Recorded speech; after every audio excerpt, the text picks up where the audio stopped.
Welcome to the Purpose and Profit Club podcast for nonprofit leaders, mission-driven creatives, and social entrepreneurs. Get ready to stop dreaming and start doing. Here, ideas become action. We prioritize purpose and profit. You ready? Let's go.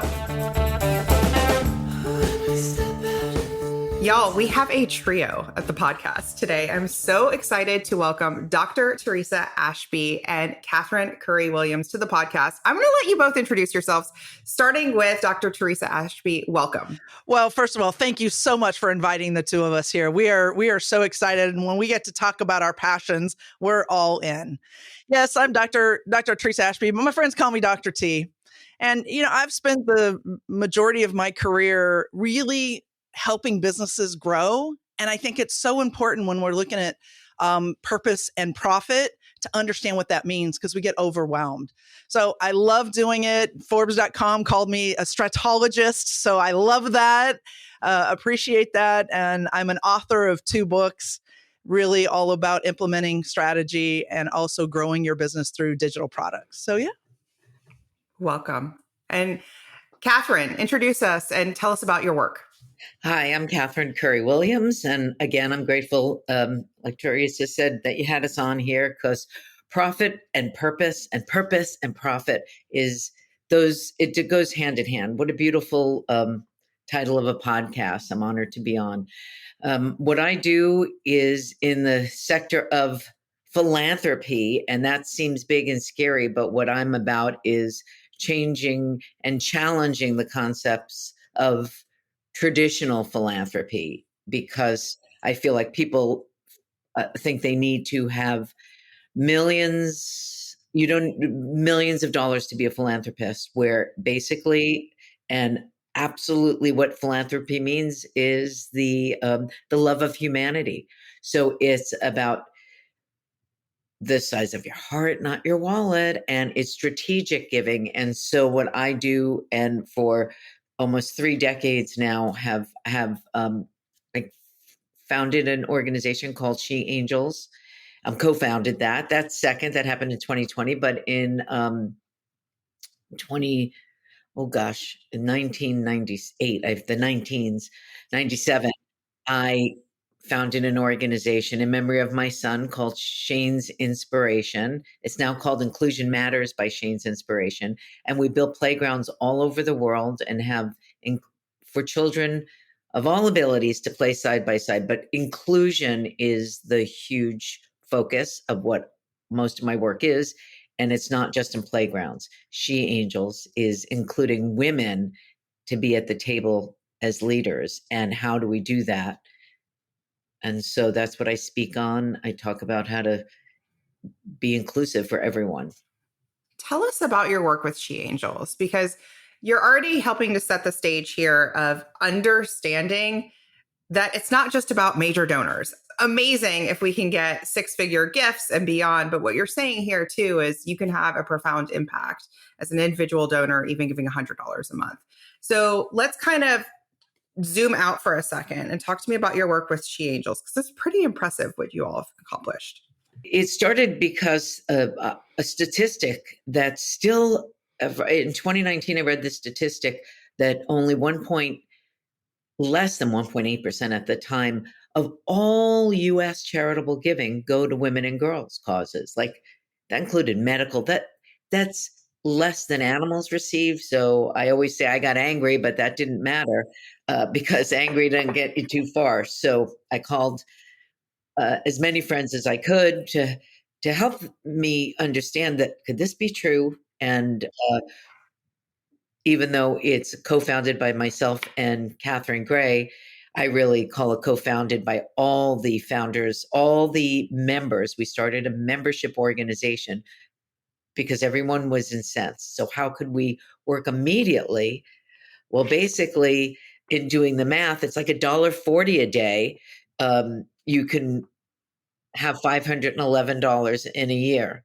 So in doing that, I convinced the first 10 friends, then the next 100 from their 10 friends to start this collective giving organization. So She Angels is really, I call it founded by all of us. because we're all in this together in making a difference. Small giving is huge impact. And the way collective giving works is that those 10 friends at $1.40 a day, we were able to give our first $5,000 grant. That was 4 years ago. And to date, we've given 46 $5,000 grants from the simplicity. So no one really could argue with me that they don't have $1.40 a day. Now, how that happens is they become a member of a collective giving organization, many at $500.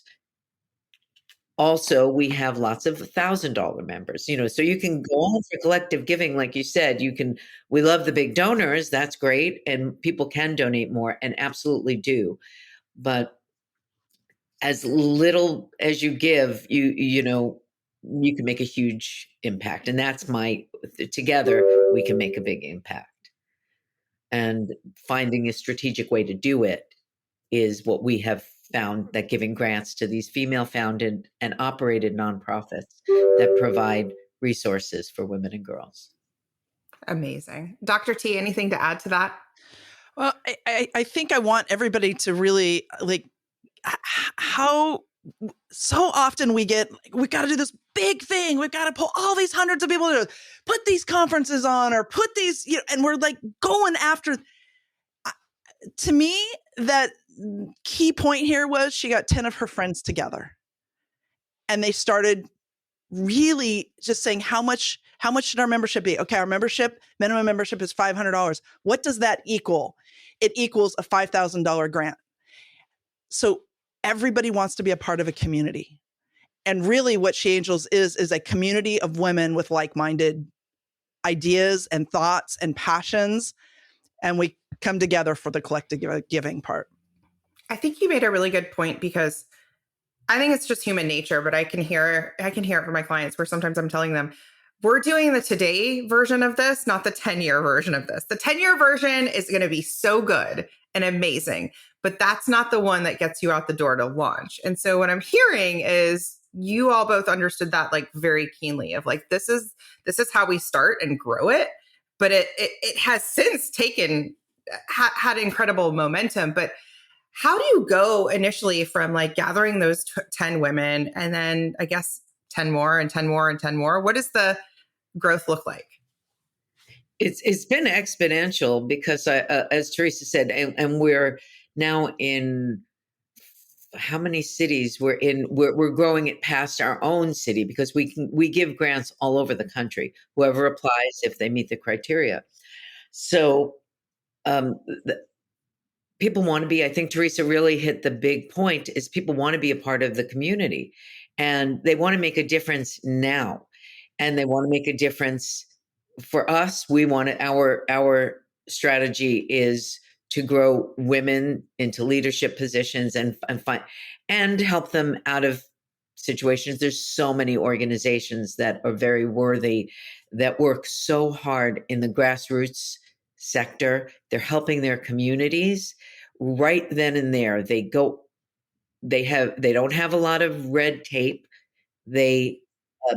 And now we give a big check so everyone sees that we're doing this. It's different than writing a check, sending it off, $20 here, $100 there. The next thing you know, you've done that, or you've gone to a gala once and you've paid $500 to $5,000 a ticket. And when we explain that everything is free for us, because a collective giving circle, we don't spend our money in these areas outside where we're spending money to make money. We're actually taking your money, 100% of it, in this program, which is the collective giving program. We have 2 programs, and we're using it right now. So come back next month. We're going to have what we call Angel Power Happy Hour. We're going to give a grant. You're going to be part of it. The minute they feel that way, because it's exactly what happened to me. So oh my God, I can see who I'm making a difference to right here, right now. They can't help but tell a friend, because it's contagious. It's I don't know that that's it is a good word. It is. Everybody wants to feel good.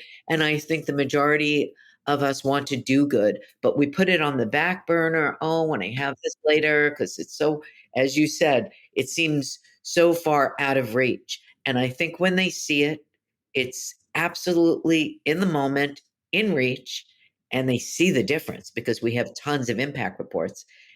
They do tell a friend. It is extraordinary. Let me ask you this, because this just popped into my head. Neither of you can take this one, but like, I'm thinking about a nonprofit who's maybe got a really great board member or just a really connected, engaged donor who's like, I'm really passionate about X. I'm really passionate about what you do. How do they, because it's like almost recruitment, right? In that sense of like bringing in their 10, right? But I would imagine you experienced this where as you were building She Angels, maybe you found a few people who were like, that's cool, but they didn't go all in. Like, how did you find your people? You know what? I'm going to take that. I'm going to take that. Here's why I'm going to take that is because we were on the same line of thought here, Christina. So it has to do a lot with the first of all, we all know that the person that starts the organization has to do a couple of things. One, they have to build the culture or the idea and the concept, right?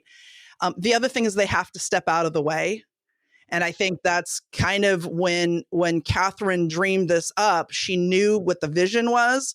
She gathered those 10 people and was very, very, very clear about what the mission is. And it does not deviate. And often we want to go, we want to do this. Well, let's add this. It's very clear. So those first 10 knew it. So when they were out talking to other people, they knew how to talk and discuss. The other piece is when we have these events, everybody walks in the door and it's a level playing field. We have members that are young and we have members that are very seasoned in their life. And from every walk of life. And what we're doing is we walk into that door. And as women, this is so important for us to do. We walk in the door, we embrace each other. We don't talk about business. We talk about where we're going and what we want to do. And I can't emphasize enough about building that openness and freedom and caring and love for a purpose and a mission, how important it is right at the beginning.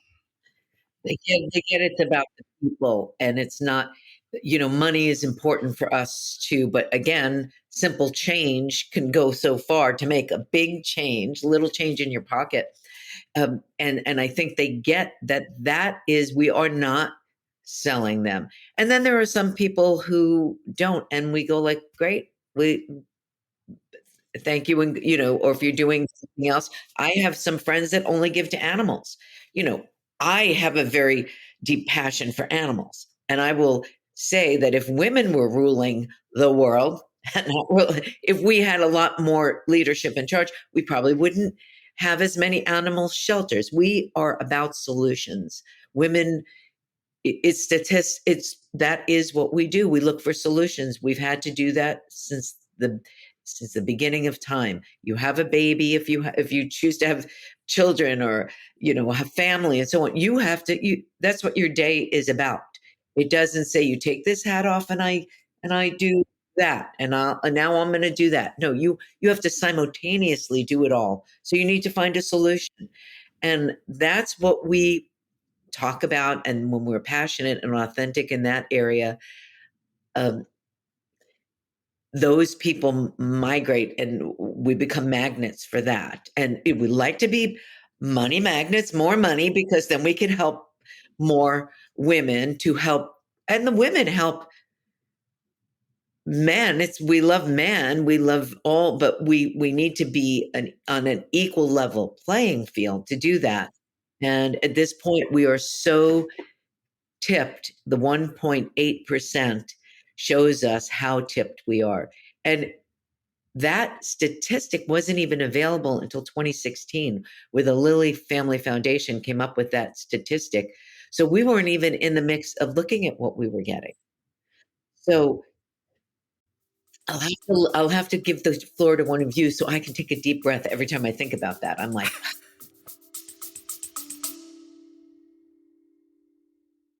Are you ready to stop spinning your wheels and finally make email fundraising work for your organization? If you're tired of guessing what to write, worrying about how many emails to send, or seeing crickets in response to your email asks, I've got something for you. Here's the thing, 57% of donors prefer email communication. But if you're not reaching them in their inbox, you're missing out on a huge opportunity to connect. Easy Emails for Impact is my step-by-step, do-it-yourself online course that takes the guesswork out of email fundraising. There is no other course like it. It's designed to help you write emails that actually connect with your audience and convert to real donations, all on your own time at your own pace. And here's the exciting news. The waitlist is open, so make sure you sign up and get early access to our special waitlist only bonus. Head to splendidcourses.com/EE waitlist or click the link here in the notes to hop on the waitlist and make email the easiest, most powerful tool in your fundraising plan.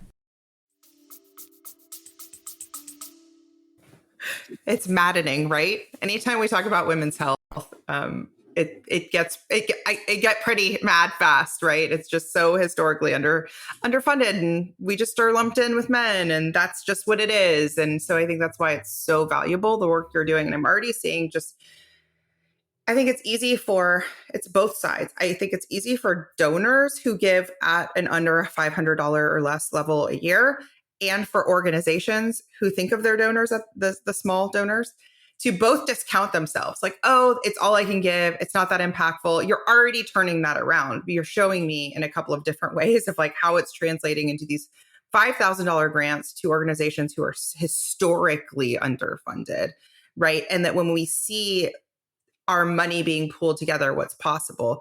But I really like what you said, Dr. T, about everyone is on a level playing field. And that's the community piece. That's the identity piece. I know we see it with Gen Z, millennials, and everyone really, but like they want to be part of like change making and have that identity. I'm with them. They're with me. We see it a lot with like Charity Water and a couple of other sort of movement oriented nonprofits. Talk to me about like, I have a love, hate. I don't know if that's the word, but like I have a relationship with the word community where it's just, it becomes a buzzword that means nothing, but you're really defining it here. So let's dig into like community and creating a culture that is like a true community. What is that? How do you do it? Give us all the details. I just want to, I love the part about digging into this, because we hear also a lot about socially mission driven organizations in the for-profit world. And often that is also misunderstood. And community is a buzzword until you define it as a group of people that come directly for a passion and a purpose, and they're not looking at what it is for them, but what it is for the greater good. And I think that's very hard, because often people go, I'm going to build a community because it's going to help grow my business. I'm going to get a community so that I'm known. This is not that kind of community. This is the community where when you walk in, you understand why you're there. We're very focused on our outcomes. And I know that at the end of the day, my dollars and cents are going to go and to someone that now they can carry out their mission fully, in the fact that that's what they want to do. We're a very diverse community. We have a very diverse community, don't we? And I think that's the other piece, that we have to have the diversity in every aspect of the word diversity. Because again, that's another word that we tend to, but yeah, imagine, just look at the people we have in our own life, and whatever you believe in. If you have a certain faith and you're attending your faith-based organization, if you're in school, you're attending school, and we tend to get those communal groups that we gravitate to. And what we're saying is you take that communal group that you're gravitating to, and that person that's next to you goes and gets their communal group, and then their communal group, and that's how it spreads. And that's also how we spread the diversity. It's Margaret Mead quote, never doubt a small group of committed, thoughtful citizens will change the world. In fact, it's the only thing that ever has. And when we come in and we lead from that, and what we see is instead of, if we can change the word community to committed, we're we're citizens. This is actually the grassroots um, meaning for the democracy in this way, a democratic way of giving to people and share. Like we're all at the table. We're looking how we can make a change. Where grassroots organizations, and why we choose that, because it is the people helping the people. And so really, this is that old-fashioned way of how we do it. We appreciate the help from all different aspects of it, but we have to start here. And what happens with grassroots is, now I believe in good full pay for, we have a volunteer based organization, but I do believe in full pay and good pay for the executives that work in organizations. And grassroots organizations, unfortunately, don't have the funding. It's a an uphill battle, but it's like a circle that keeps on going. They need the funding to get the people to get more funding.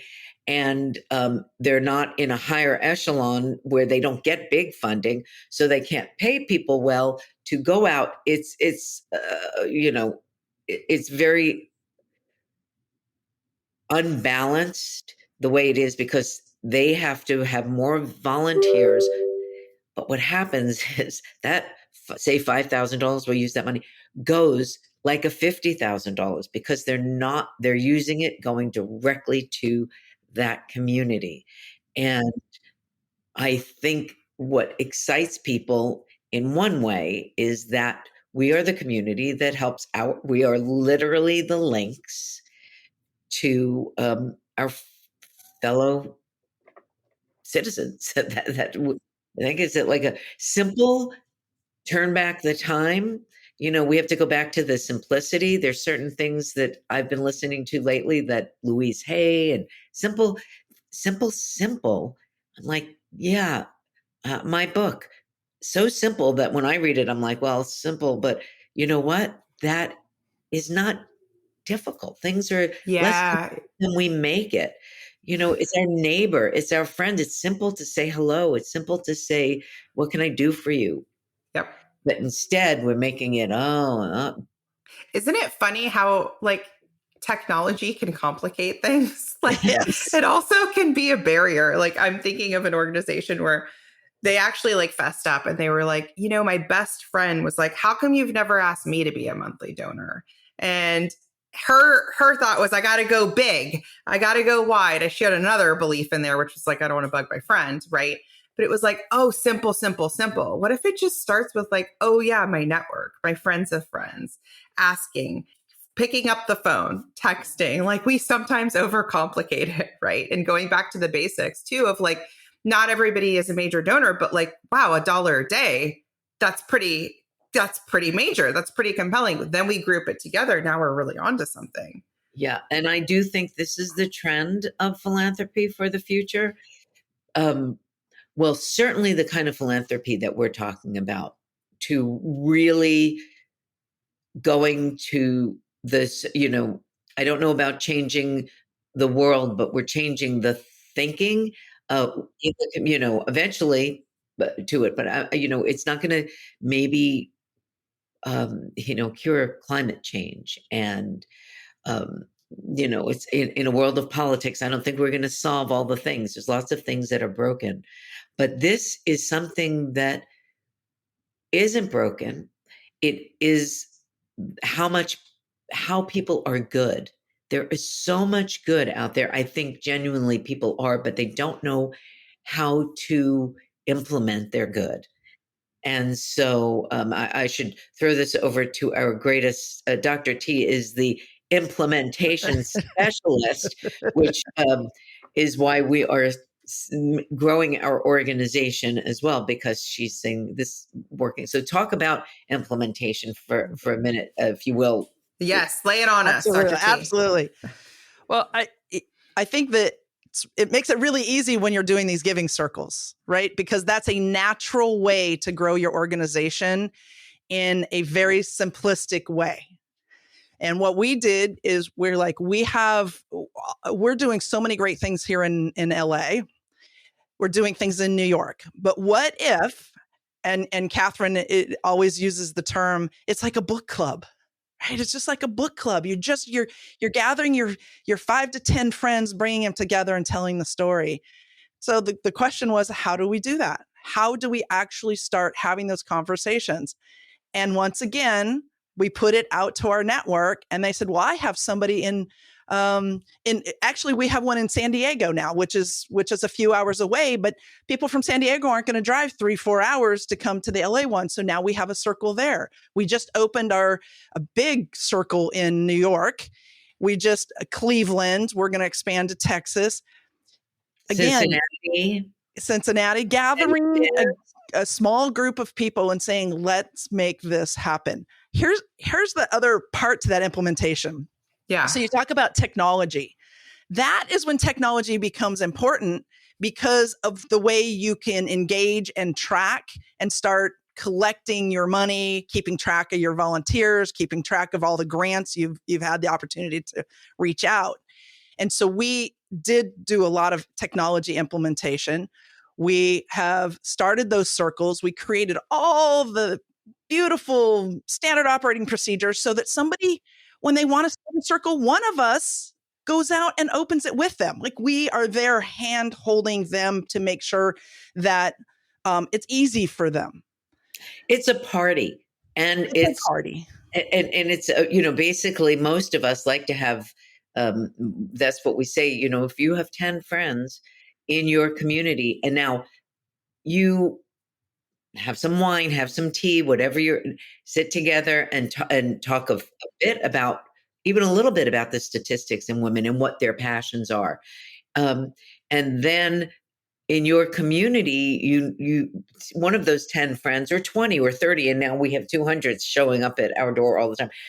Just in LA and in New York, we have a lot of people coming into these, what started as 10 people book clubs. They are now 50 people want to be in it. But they then go out of those women, oh, I know this organization. They are doing so good. And do they fit our criteria? We say, go to our website, fill out our very easy form it's a submission for a grant. And then we have an awesome grant vetting team. We check it out, make sure it's all good. We don't make this hard for the grantees, the people we give the grants to. And we love you for that. I will, on behalf of everyone, thank you. Right. Yes. And if you know somebody and it fits in, then now your book club they don't have to handle anything. All the money from your giving circle is tax deductible. We are the one organization holding this plate. So you could then, in your community and in your area, in your neighborhood, even if it's not in your neighborhood, or your community right there, and you say, I love this organization. I'm in, where do you live, Christina? I'm in Atlanta. I'm in Atlanta, but I know someone in Carolina, this organization that I love, our giving circle. We would like to do this. And you give it, and you get to have a big check you present them, and then your money is going to them. It's so simple. I love that you're saying this, because some of the things that we talk about often are like friction, and you're just removing friction. The other words you keep saying are simple, easy, and my favorite that you just said is it's a party. Remember, like, donors, like, no one's excited about being pitched to or sold to. I'm not excited when somebody knocks on the door and is like, let me talk to you about your windows. Not excited. I'm excited to go to a party. I'm excited to hang with my friends and have book club. I'm excited for that. And I love that you've translated this movement into something that people want to attend. So I think going back to community, Dr. T was talking about, that's what I'm hearing is like an important part. Yeah. Absolutely. And I also think because we can invite donors to these parties that we have, they see the energy, they see the excitement, they see us giving the grant. It makes it easier for them to see, if I give X amount, I see my dollars working, because look, that's the idea, right? But I think because there's two things, right? We're giving these grants away, so your membership dollars goes directly to the grants. We still have operational costs, so we still need the folks to give us money outside of the membership. But what we have found with these giving circles is we can say, we're expanding across the United States. We'd love you to sponsor or help with one of these giving circles. And so that's another way that a donor can tangibly feel they're supporting the organization. And often what happens is our members are, they're members, right? But then they belong to another organization, or they personally end up also saying, you know what, but I want to put some dollars and cents towards expansion. And that's sort of the continuation of what's building this organization. I'm hearing a lot of transparency. I'm hearing a lot of just not formulaic jargon that nonprofits we love you, but sometimes use a lot. And yeah, that's going to get me to act. If I'm on your email list and it's like, hey, Christina, we're thinking about coming to Atlanta. Do you want to sponsor, or do you want to be a part of this? Or what could you do? Versus just sort of this generic, like, we need dollars, right? We just need more. And that transparency, again, is that fun and easy. And then the other piece that's just, I'm hearing, is like this ripple effect, because there's the ripple effect of the initial giving circle coming together and being, granting that award, the ripple effect of what's possible with that. And then just growing. And then other people being like, oh, I know a nonprofit, they should apply. Like, it's so reciprocal. I mean, that must feel amazing to be like, holy shit, we are making moves happen here. I mean, we love to live. We're living our values in our everyday. Hopefully, we are, integrity and in value. We're living our values, and then we're getting to share and live our values in philanthropic way as well, to emulate how others can. I mean, yeah, damn straight, we feel fucking fabulous. Excuse my word. It's like, yes, what better feeling? Like, I love waking up in the morning for what I do, and again, it's all volunteer, but it just feels so great to be able to talk about this to everyone. Of course, if I could go out there everywhere, that's why I'm working on talking to more. Let's take the fear and the overwhelm out of philanthropy. Charitable giving is emotional giving. It's a Band-Aid and important. The hurricanes, the fires, the floods, of course, are very important. So you take care of that. But is not your full-on purposeful living for all the time, because we're not looking for, we can't wait till we give next time there's a catastrophe, So I think it's important. This allows you to feel like wake up in the morning and I love humanity, and this is what I'm making a difference. And guess what? I'm still walking the mall, shopping, teaching my class, doing what I do. Also, it's part of the fabric. It's part of the tapestry of who you are. I'm really hearing that you found something, which is that everyone has philanthropic goals. And I think nonprofits are trained to care about the philanthropic goals of the white guy with lots and lots of money, and to just court that guy, right? And then they get in the bottleneck of relying on the same handful of donors to make or break their budget. And what I'm hearing is tapping into the philanthropic goals that we all have. There's reactionary fundraising that's, like you said, urgent, crisis. That's not part of my philanthropic goals, though I'm there when you need me. But I hope you don't need me. I hope you don't need me for that fire, that flood.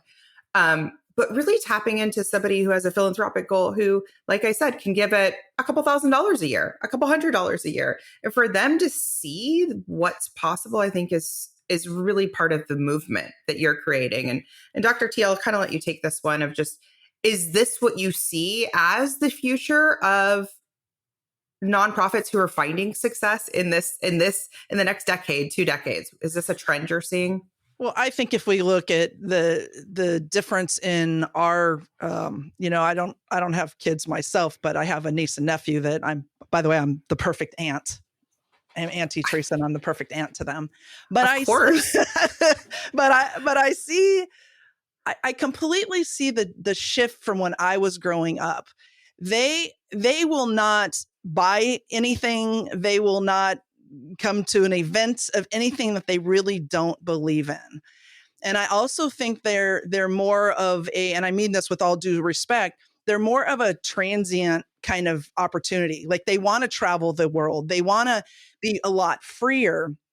And I think what this allows is not that behemoth of a nonprofit that looks just like the corporate world that I don't want to belong to. And when you open this up to the generation of just come and hang, because, right, that's what they do. They hang. I know in another year or so, it'll be a different language and my niece will have to teach me all of it. But right now they want to hang. That's what we do. That is our party. We hang with each other and talk about important issues to us. And I do see this as a trend, and I see that it's important because also it allows them to start giving now. Because I think for me, right, I was career oriented, I was driven, I was working, I was doing all this stuff, and I was the check giver. In corporate world, it just comes out of my paycheck. So I didn't even know where the money was going. I just knew I needed to give, and I could say I gave. I think we're just saying, like, this is now the passion giving. This is the important giving. I want to see results. And so the answer is yes. And I got there the long way, but because it's super important for me to see how my nieces and nephews are growing up and what they want. Yeah. Isn't it so funny how I've been saying this a lot lately. Consumer habits have changed, but man, has it changed with that generation. The way that they shop, the way they consume content, the way they want to interact with brands and make choices with the businesses they support, like all of that does end up moving over here to the way that they give and the expectations of what's going to keep them there and what's not going to keep them there with the organization. So I think that's so smart. Yeah, they want to see where it goes to. I mean, the GoFundMe's and all the platform giving. It's good. They want to make immediate difference, but it doesn't. The ripple effect, it can't happen from that because that's individual. Again, particularly crisis, but they give that way because they like to see the immediate effect. It's immediate. That's it. And I also think the average GoFundMe that does really well is absolutely stripped down of the formulaic sterile language. It's the real. It's a crappy photo. It's a daily update. It has a vlog style almost to it, the good ones. And I think, again, that's what we're looking for. And I think that some nonprofits are like, yeah, but we can't do it that way. And I'm like, there is a way you can adapt that to work for the story you're telling that's scalable. What do you think? And you bring up a really good point because it's straddling the generations. But if you don't learn to straddle the generations, your organization is going to die. We have seen it over and over and over. It doesn't matter, nonprofit or for-profit. If you don't learn to straddle the vastness of the generations that exist, we are losing such important information. And to me, it's up to me now to be also mentoring the folks, the younger folks. Like I just look at the 25, 30, 35-year-olds who want to absolutely do something. I mean, listen, there's kids now that have businesses at age 5 and 6 and 7. They want, and they're all socially mission driven and they want to do something.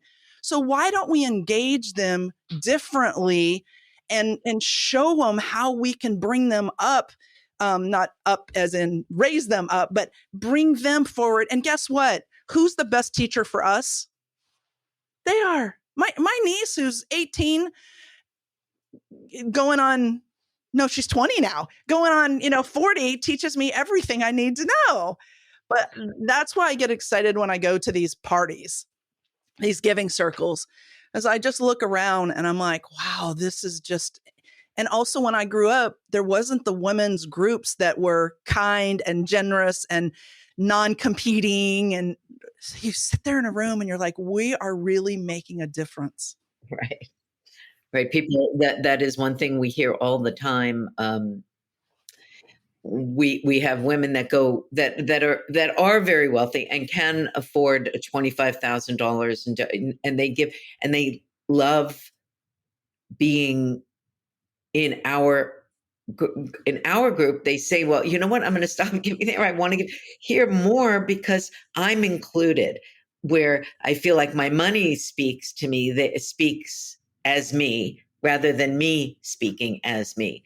Of course, again, the money is important, but it's really, if it's your whole picture, it's, again, what is it's holistic. It's all the things. And of course, as Theresa said, it's like if we don't change, we have the ability to, where corporations and major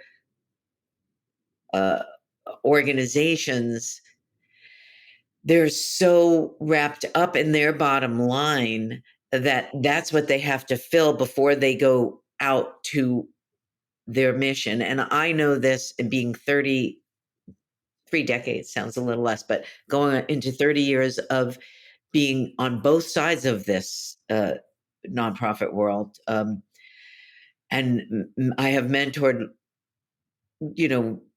executive directors in huge organizations.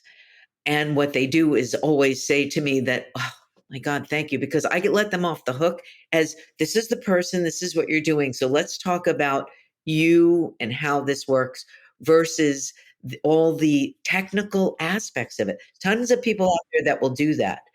But heart driven, my mentors, fortunately, were much older, who have passed on now, but they were very heart driven and philanthropic in the way of love for humanity. So I was, and of course my mom, and it's a lot of times I'll ask people when I speak of, like, where did you come up with philanthropy? So like, we have to go back to the roots of, what was your thought of it? What was your idea? Even with the young kids. And that's when we're hearing all the different parts of it. And I love that question. Yeah. Oh, that's so good. I could talk to y'all for another hour, but instead I'm going to ask the question we ask all of our guests, and whoever's ready can take it first, which is, would you share with us one go-to thought you like to think on purpose? This could be an affirmation, a mantra. Sometimes I call them power thoughts that keep you going. Would you share yours with us? I'm gonna say, don't wait till you think it's perfect to take action. It's always a work in progress. Yeah, mine is go for it and don't be perfect. We have a theme. Someone told me, like, well, I should know this. Perfect is not ever something. So you don't really take action if you're, because I said, I'm not a perfectionist. That's the only downfall about me. I move and I make decisions. And this was Liz Swadek, and she said, well, if you're detail oriented, that's great, which is a good way to make decisions. But if you were looking for perfection, those people have a harder time moving forward. I don't want to, knock all the perfectionists out there, but I thought I was not a good person in handing in a paper or, doing something very corporate, or, I'm not a perfectionist. This is not going to, maybe the comma is missing. Maybe I didn't dot that I. Go back. I would just move forward with it. Sometimes I tell my clients, imperfection will make you a lot of money, and it just gives them peace. It will make you a lot of money. Just let it be imperfect, because I think a lot of leaders struggle with that, like dotting I's, crossing T's. This is my life's work. I'm like, it's an email, and we go, and we go, and we go. Yeah, I hate when I do you, and it should say your. Listen, you're just in the arena. I'm in the arena when I get my there and theirs mixed up, and Grammarly didn't catch it. I'm like, whatever. Right, whatever. Where can everyone, let's go around, follow you, get in touch with you, find you, all the places? Dr. T, I'll let you go first. Absolutely. LinkedIn, go to LinkedIn, Theresa Ashby. Facebook, I'm out there. And then, of course, here's the thing. Because I love people and love talking about this, if you go to my website, kaleidoscopemediaservices.com, and there is a contact page, I would love to have somebody just sign up. Let's just talk in the comments, say that, you heard me on this beautiful podcast, and I would love to just have a 15-minute conversation because I love to hear what people are doing. I can be reached at LinkedIn. LinkedIn is my social media place where you can find me. My book, Philanthropy on a Shoestring, How to Make a Difference on a $1.40 Day, Amazon, or my website, which the short version is katcurrywilliams.com or katherinecurrywilliams.com. And also I can be reached through those medias because there's messaging. And of course, we'd love you to join us as a She Angel member. We'd love that if you're interested in finding out more. We call them circles instead of chapters because we love the full circle of giving. So, and we do the heavy lifting, you do the giving. And so find us on sheangelsfoundation.org as well. And we'll link to all that. And that is great for organizations who are interested in applying for a grant, or if women would like to join the Giving Circle, we'll link to that as well. Amazing. Thank you both for generously sharing your time today. I know this was helpful because we gave people a 360-degree view, I feel like, of philanthropy, giving circles, community engagement, and just changing the culture, I think, of how they talk to their donors and prospects. So thank you both for your time. Hey, high achiever, I know your sights are set on ambitious, world-changing goals. In the Purpose and Profit Club group coaching program, you can get the support, motivation, and strategy to accelerate your impact. I like to say it's where the inner work meets big impact and big funding. Go to splendidcourses.com/waitlist, and you will be first to be notified when we open up doors, and you'll get special bonuses when you join our waitlist. See you inside.